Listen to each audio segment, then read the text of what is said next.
আসসালামু আলাইকুম। হ্যালো বন্ধুরা, কেমন আছো তোমরা? আশা করি খুব খুব ভালো আছো। শুভ নববর্ষর সবাইকে।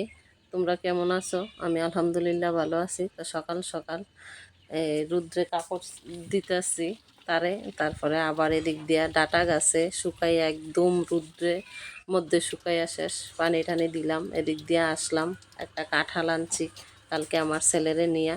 তো এই কাঁঠাল খাওয়া হয়েছে না এই বছর এখনো। তো এই কাঁঠালটা নিয়ে আসলাম, আইসা তারপরে কলপার নিয়ে আসলাম। তো কাঁঠালটা কাটতে আসি, কাটতে কাটতে কিছু কথা কইতাছি আমার মেয়ের সাথে, কাঁঠাল কিভাবে রান্না করে। তো এই তোমরা কিভাবে খাও কাঁঠাল রান্না করে?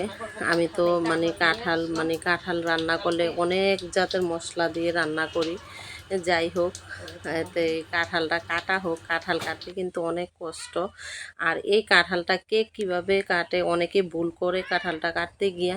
আমি তো এই কাঁঠালটা কাটতে গেলে একদম মোটরের সুইচ দিয়া পাইপ দিয়া সব সময় পানি দিতে থাকি, আর এই কাঁঠালটা কাটতে থাকি, তখন আর আঠালো ভাবটা থাকে না, আঠাগুলা সব পানির সাথে চলে যায়।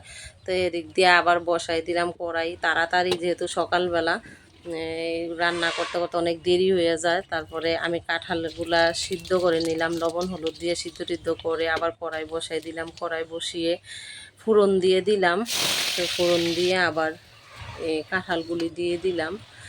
তো এই কাঁঠালটার মধ্যে আমি অনেক জাতের মশলা ব্যবহার করছি, এদিকে দেখাইতে পারলাম না পুরাটা। তো এদিকে লবণ হলুদ এলাচ দারচিনি বাটা মশলার মধ্যে আমি এদিকে জায়ফল জয়িত্রী যত মশলা আছে মিট মশলা সব মশলাপাতি দিয়া তারপরে কাঁচামরিচও দিছি, পেঁয়াজ।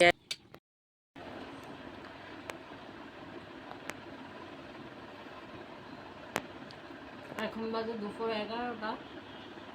দুপুর দুপুর বলতে দুপুরে হয়ে গেছে। এই রান্না বান্না সব কাজ বাজ সব শেষ হলো। এই তরকারিটা কে কীভাবে রান্না করেন, আমার কাছে এভাবেই ভালো লাগে। আর আলহামদুলিল্লাহ সেই স্বাদ হয়েছে, না খাইলে অবশ্য বোঝা যায় না।